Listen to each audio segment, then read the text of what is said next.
This is actually ANZ Bank, which is a big Australian bank. And they were experimenting with automation. So to kind of make it clear what they were doing, some bright spark thought it'd be a good idea to give the robots their own desks. Now, I can't see how this would be good for morale.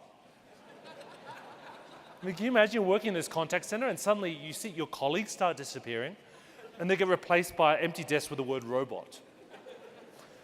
It turns out they loved it though. I mean, they were so impressed with the efficiency of these robots, the other human workers voted to give them the best desks by the window. I don't know if they still feel this way. But what I want you to realize is that when you automate, you've also got to figure out how you elevate the humans in your team, because that's where you'll get your next big leap in productivity. It's augmenting people's capabilities. What we really need is a kind of a hierarchy for approaching decisions. Now, a company is just a collection of decisions. That's the main product of a company. And the secret to growth is increasing the velocity of your high-quality decision-making.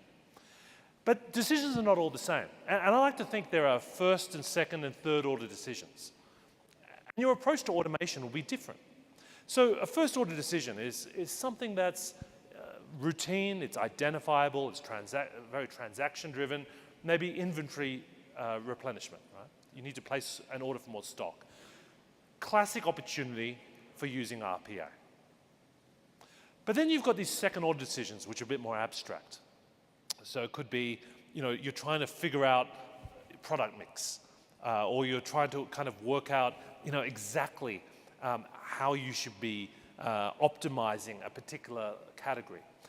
And this is an area where machine learning will have a transformative impact, because you can look at massive data sets and you can use it to generate recommendations. But here is where you need an AI and a human working side by side. The AI is generating recommendations, but the human being is actually helping the AI learn and improving its results, giving it more context.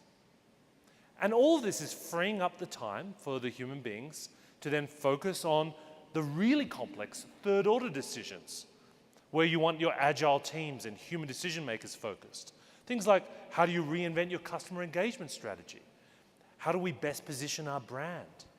I mean, these are abstract concepts that you cannot automate, but it's where we need to spend more of our cognitive resources.